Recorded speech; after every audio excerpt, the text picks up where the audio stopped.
اعوذ باللہ من الشیطان الرجیم بسم اللہ الرحمن الرحیم۔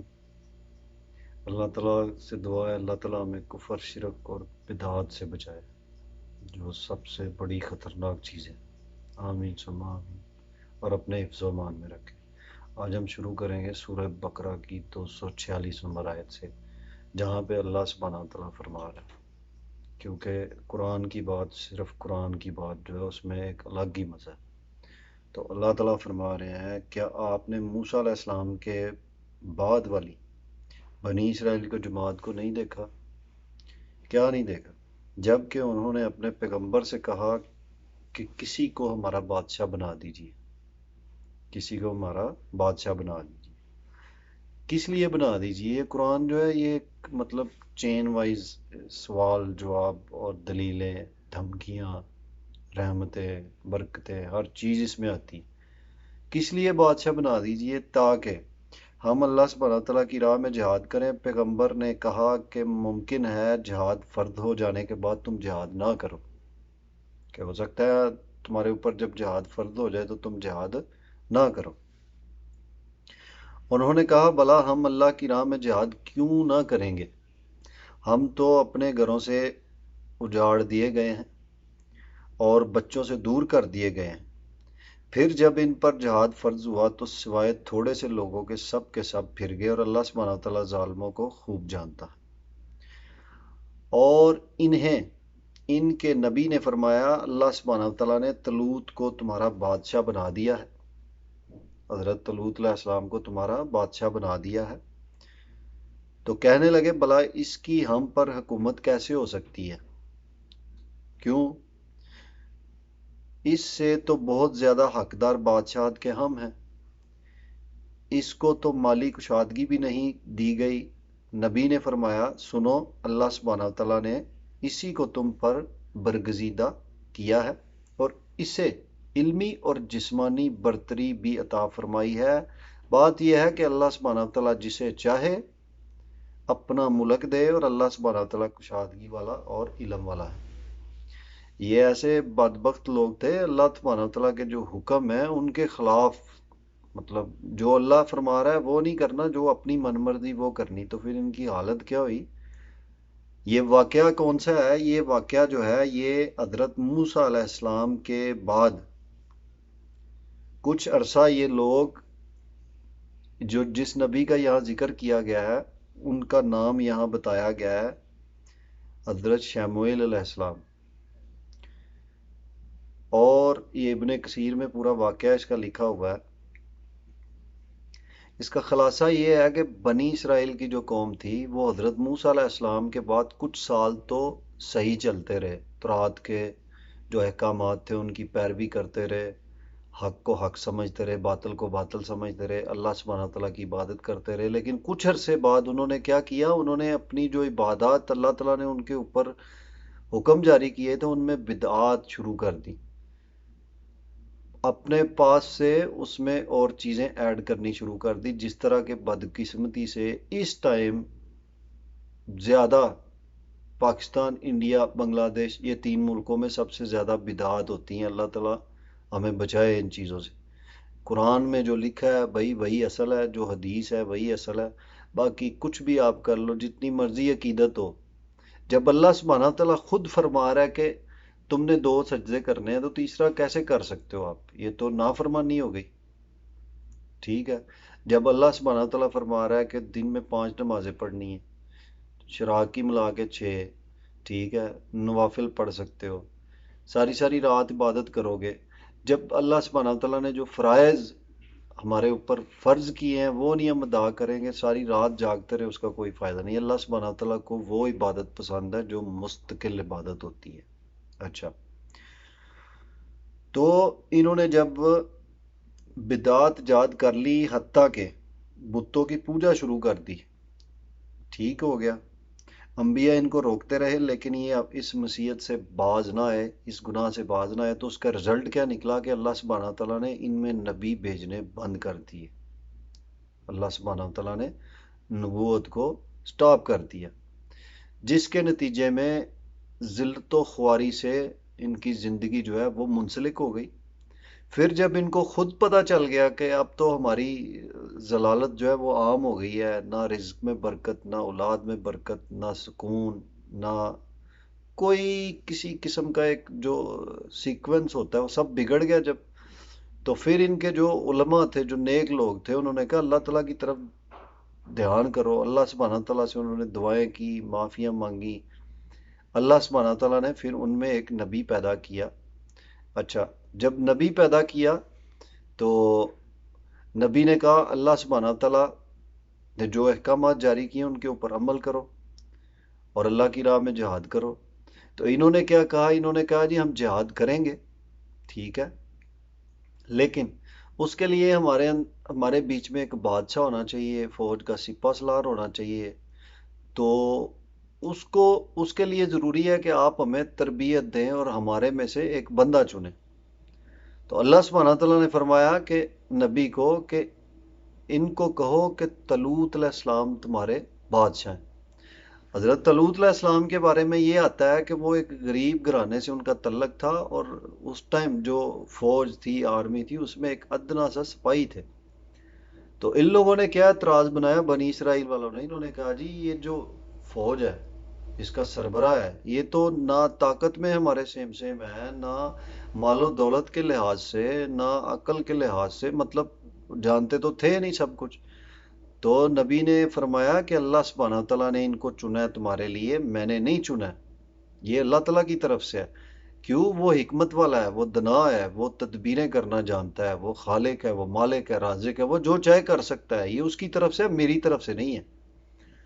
انہوں نے کیا کہا؟ انہوں نے بنی اسرائیل نے شرط رکھ لی۔ شرط کیا رکھی؟ انہوں نے کہا جی جو تبوت ہے، ابھی جو تبوت ہے اس کے بارے میں آگے قرآن پاک میں لکھا ہے، اللہ سبحانہ تعالیٰ نے فرمایا، اور ان کے نبی نے فرمایا کہ اللہ سبحانہ تعالیٰ نے طلوت کو تمہارا بادشاہ بنا دیا ہے۔ تو کہنے لگے بھلا اس کی ہم پر حکومت کیسے ہو سکتی ہے؟ اس سے تو بہت زیادہ حقدار بادشاہت کے ہم خود ہیں۔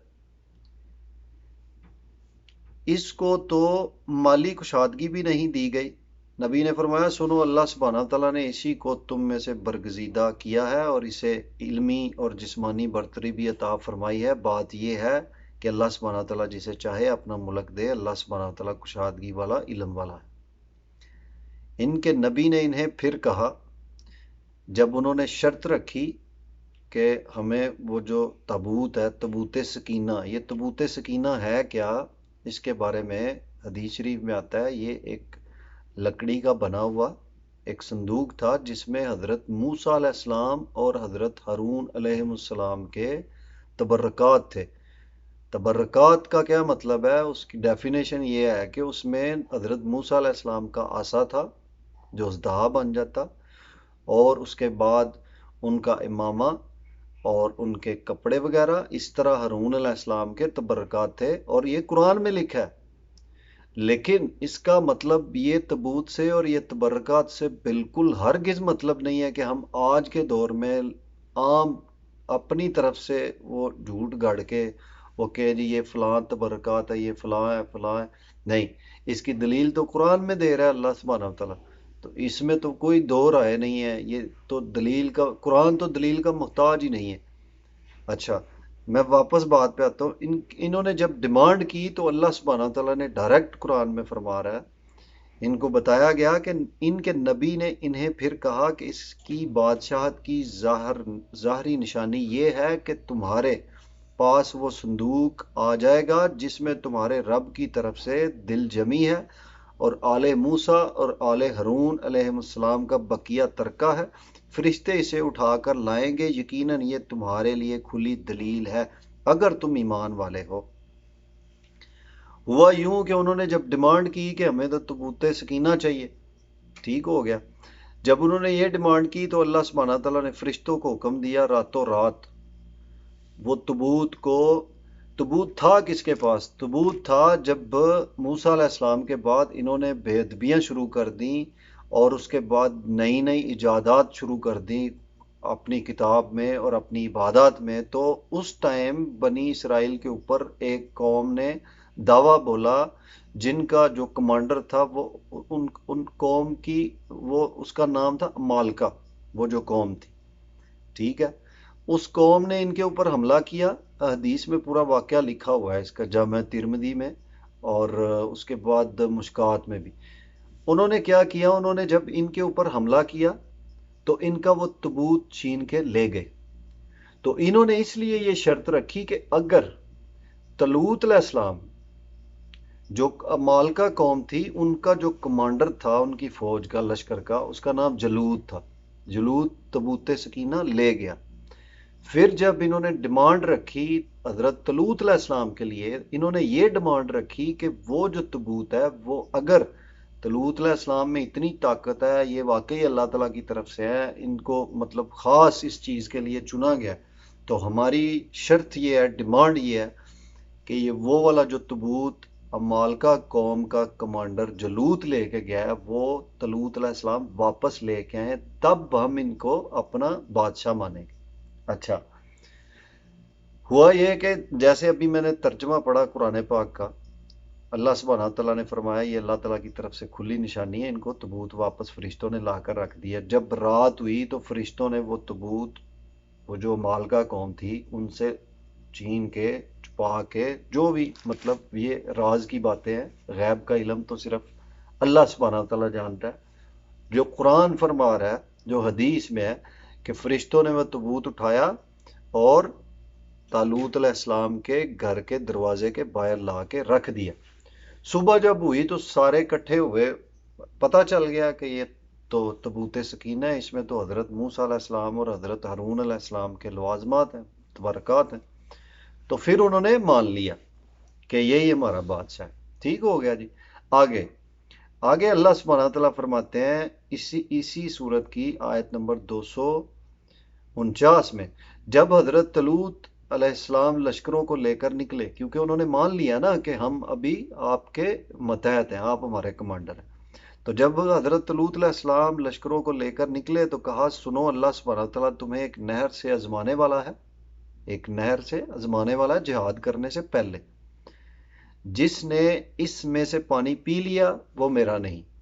کون آزمانے والا ہے؟ اللہ سبحانہ تعالیٰ. اللہ سبحانہ تعالیٰ فرما رہا ہے جس نے اس نہر میں سے پانی پی لیا وہ میرا نہیں ہے، اور جو اسے نہ چکھے وہ میرا ہے. ہاں یہ اور بات ہے کہ اپنے ہاتھ سے ایک چلو بھر لے، لیکن سوائے چند کے باقی سب نے وہ پانی پی لیا. کچھ لوگوں نے نہیں پیا، باقی سب نے وہ پانی پی لیا. اس کی میں تفسیر بھی پڑھتا ہوں. لیکن سوائے چند کے باقی سب نے اس میں سے پانی پی لیا. حضرت طلوت علیہ السلام مومنین سمیت جنہوں نے پانی نہیں پیا تھا، جو امتحان میں کامیاب ہوئے، طلوت علیہ السلام نے مومنین سمیت جب نہر سے گزر گئے تو وہ لوگ کہنے لگے آج تو ہم میں طاقت نہیں کہ جلوت اور اس کے لشکروں سے لڑیں. لیکن کون لوگ کہنے لگے؟ جو امتحان میں کامیاب ہو گئے تھے وہ کہنے لگے. اللہ سبحانہ تعالیٰ کی ملاقات پر یقین رکھنے والوں نے کہا، بعض اوقات چھوٹی اور تھوڑی سی جماعتیں بڑی اور بہت سی جماعتوں پر اللہ سبحانہ تعالیٰ کے حکم سے غلبہ پا لیتی ہیں. اللہ سبحانہ تعالیٰ صبر والوں کے ساتھ ہے، بے شک اس میں کوئی شک نہیں. اچھا، اس کی تفسیر کچھ اس طرح ہے، یہ نہر اردن اور فلسطین کے درمیان ہے. جس نہر کا یہاں قرآن پاک میں ذکر کیا گیا یہ اردن اور فلسطین کے درمیان میں یہ نہر. اطاعت امیر ہر حال میں ضروری ہے، جہاد کا اصول ہے. آپ کا جو امیر ہے، جو کمانڈر ہے، جو سربراہ ہے، اس کی اطاعت کرنا آپ پہ ہر حال میں ضروری ہے. اچھا، تاہم دشمن سے مار کر آئی کے وقت تو اس کی اہمیت دو چند ہو جاتی ہے. مطلب جب دشمن سے لڑائی کا وقت ہوتا ہے تو اس کی تو اور بھی ضرورت ہوتی ہے کہ ہمارا کوئی لیڈر ہو. اچھا، بلکہ اس سے بھی زیادہ ہو جاتی ہے. دوسرے جنگ میں کامیابی کے لیے یہ بھی ضروری ہے کہ فوجی اس دوران بھوک، پیاس اور دیگر شدائد کی نہایت صبر اور حوصلے سے برداشت کریں. چنانچہ ان دونوں باتوں کی تربیت اور امتحان کے لیے طلوت علیہ السلام نے کہا کہ نہر پر تمہاری آزمائش ہوگی، پہلی آزمائش ہوگی. جس نے پانی پی لیا اس کا مجھ سے کوئی تعلق نہیں ہوگا. لیکن اس تنبیہ کے باوجود اکثریت نے پانی پی لیا. ان کی تعداد میں مفسرین نے مختلف اقوال نقل کیے ہیں. جنہوں نے پانی نہیں پیا ان کی تعداد کے بارے میں مفسرین نے مختلف نقلیں کی ہیں. اس طرح نہ پینے والوں کی تعداد 313 بتلائی گئی ہے جو صحابہ بدر کی تعداد ہے، واللہ عالم۔ اچھا، ان اہل ایمان نے بھی ابتداً جب دشمن کی بڑی تعداد دیکھی تو اپنی قلیل تعداد کے پیش نظر اس رائے کا اظہار کیا جس پر ان کے علماء ان سے زیادہ پختہ یقین رکھنے والوں نے کہا کہ کامیابی تعداد کی کثرت اور اسلحہ کی فراوانی پر منحصر نہیں ہوتی، بلکہ اللہ کی مرضی اور اس کے اذن پر موقوف ہے، اور اللہ سبحانہ وتعالیٰ کی تائید کے لیے صبر کا اہتمام ضروری ہے۔ جب ان کا اچھا آگے والی آیت میں 250 نمبر آیت میں اللہ سبحانہ وتعالیٰ فرماتے ہیں جب ان کا جلوت اور اس کے لشکر سے مقابلہ ہوا، جب ان کا جالوت اور ان کے لشکر سے مقابلہ ہوا، میں نے پہلے تھوڑی دیر بتایا کہ جو وہ قوم تھی وہ تھی عمالقہ، ان کا جو کمانڈر تھا وہ تھا جلوت، جس کا ابھی قرآن پاک میں بھی ذکر ہے۔ سورہ بقرہ 250 نمبر آیت میں اللہ سبحانہ تعالیٰ فرما رہے ہیں جب ان کا جلوت اور اس کے لشکر سے مقابلہ ہوا تو انہوں نے دعا مانگی کہ اے پروردگار ہمیں صبر دے، ثابت قدمی دے اور قوم کفار پر ہماری مدد فرما۔ اللہ اکبر۔ چنانچہ اللہ سبحانہ تعالیٰ کے حکم سے انہوں نے جلوتیوں کو شکست دے دی اور حضرت داؤد علیہ السلام کے ہاتھوں جلوت قتل ہوا، اور اللہ سبحانہ تعالیٰ نے داؤد علیہ السلام کو مملکت اور حکمت اور جتنا کچھ چاہا علم عطا فرمایا۔ اگر اللہ سبحانہ تعالیٰ بعض لوگوں کو بعض سے دفع نہ کرتا تو زمین میں فساد پھیل جاتا، لیکن اللہ سبحانہ تعالیٰ دنیا والوں پر بڑا فضل و کرم کرنے والا ہے۔ ابھی آخر میں اس واقعے کے آخر میں پتہ ہے آیت میں اللہ سبحانہ تعالیٰ کیا فرما رہے ہیں؟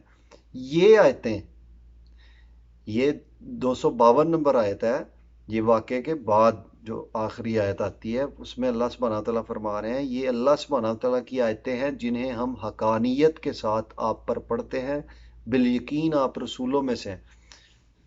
گواہی دینے کے لیے صداقت بیان کی جا رہی ہے نبی صلی اللہ علیہ وآلہ وسلم کی کہ آپ واقعی سچے ہیں۔ یقین دلایا جا رہا ہے کہ صبر کا نتیجہ واقعی اللہ سبحانہ تعالیٰ کا ولی ہونا ہے، اس کا دوست ہونا ہے، اس کا ساتھی ہونا ہے۔ اور مقصد بیان کیا جا رہا ہے کہ جب اللہ سبحانہ تعالیٰ کی طرف کوئی رجوع کرتا ہے تو اس کے مخالف جو ہوتا ہے وہ جتنا بڑا بھی طاقتور ہو، اللہ سبحانہ تعالیٰ ایسی تدبیریں پیدا کرتا ہے کہ اس کو اس سے فتح دلواتا ہے۔ اللہ اکبر۔ جلوت اس دشمن قوم کے کمانڈر اور سربراہ تھا جس نے طالوت اور ان کے رفقا کا مقابلہ تھا۔ یہ قوم عمالقہ تھی، جیسے کہ میں نے پہلے تھوڑی دیر بتایا، یہ قوم عمالقہ تھی جو اپنے وقت کی بڑی جنگجو اور بہادر قوم گنی جاتی تھی۔ قوم کا کمانڈر اور سربراہ تھا کون؟ جلوت، جس سے طالوت اور ان کے رفقا کا مقابلہ تھا۔ ان کی اسی شہرت کے پیش نظر عین مارکہ آرائی کے وقت اہل ایمان نے بارگاہ الہی میں صبر و ثبات اور کفر کے مقابلے میں ایمان کی فتح و کامیابی کی دعا مانگی۔ اللہ اکبر۔ اور اللہ سبحانہ تعالیٰ نے ان کی مدد فرمائی اور خاص ان کے اوپر اپنا کرم اور فضل فرمایا، جیسے جنگ بدر میں نبی صلی اللہ علیہ وآلہ وسلم نے نہایت الہا و زاری سے فتح و نصرت کی دعائیں مانگی جنہیں اللہ سبحانہ تعالیٰ نے قبول فرمایا، اور مسلمانوں کی ایک نہایت قلیل تعداد کافروں کی بڑی تعداد پر غالب آ گئی۔ اللہ اکبر۔ حضرت داؤد علیہ السلام بھی جو ابھی پیغمبر نہ تھے نہ بادشاہ تھے، اس لشکر طالوت میں ایک سپاہی کے طور پر شامل تھے۔ ان کے ہاتھوں اللہ سبحانہ تعالیٰ نے جلوت کا خاتمہ کیا اور ان تھوڑے سے اہل ایمان کے ذریعے سے ایک بڑی قوم کو شکست فاش دلوائی۔ دیکھیں اللہ سبحانہ تعالیٰ کی ذات جو ہے، ہمارا مالک کون؟ اللہ تعالیٰ۔ یہ جو چیزیں میں باتیں بھی کرنے لگا ہوں لاسٹ میں، انشاءاللہ تعالیٰ کل باقی پڑھیں گے اگر اللہ تعالیٰ کو منظور ہوا۔ یہ جو باتیں میں بھی کرنے لگا ہوں یہ ہر بندہ جانتا ہے، میں خود جانتا تھا لیکن میں خود شرک کرتا تھا۔ اس میں کوئی بری بات نہیں ہے، آپ اپنا ماضی جو ہے اس کو یاد رکھتے ہو اور اللہ تعالیٰ سے توبہ کرتے ہو۔ جتنی عقیدت سے ہم کسی قبر کے سامنے یا کہیں بھی جھکتے ہیں، التجا کرتے ہیں، اور جتنی محبت ہم کسی سے رکھتے ہیں کاش کہ ہم اتنی محبت اپنے ماں باپ سے رکھیں اور اتنی عقیدت اللہ سبحانہ تعالیٰ سے رکھیں، اور محبت سب سے زیادہ جس کی نبی صلی اللہ علیہ وآلہ وسلم سے نہیں ہے اس کا ایمان مکمل نہیں ہے۔ تو قصہ مختصر، الشرک ظلم عظیم، شرک سب سے بڑا ظلم ہے۔ قرآن پاک میں سورہ نساء کی 48 نمبر آیت میں لکھا ہے، اللہ عالم کون سی آیت، لیکن غالباً یہی ہے۔ اللہ سبحانہ تعالیٰ فرماتا ہے صاف لفظوں میں ہر گناہ معاف کر دوں گا، لیکن جس نے میرے ساتھ کسی کو شریک مقرر کیا میں اس کو ہرگز معاف نہیں کروں گا۔ ہم شرک کو سمجھتے ہیں ایزی، جیسے میں نے پچھلی ویڈیو میں ایک بات کی تھی، قرآن میں لکھا ہے، اللہ تعالیٰ فرماتا ہے کہ مشرک عورت سے نکاح مت کرو جب تک کہ وہ ایمان نہ لے آئے، اور مشرک مرد سے اپنی عورتوں کے نکاح مت کرو جب تک کہ وہ ایمان نہ لے آئیں۔ مطلب کیا ہوا کہ اگر شرک ہے تو ایمان نہیں ہے، سیدھی سی بات۔ اللہ تعالیٰ سے دعا ہے کہ اللہ تعالیٰ ہمیں شرک، بدعت اور نئی نئی ایجادات سے بچائے، اور صحیح قرآن پڑھنے کی، سمجھنے کی، عمل کرنے کی اور دوسروں کو بتانے کی توفیق عطا فرمائے، اور نبی صلی اللہ علیہ وآلہ وسلم اور صحابہ رضی اللہ تعالیٰ عنہ کے نقش قدم پہ چلنے کی توفیق عطا فرمائے، کوشش کرنے کی توفیق عطا فرمائے۔ وما علینا الا البلاغ المبین۔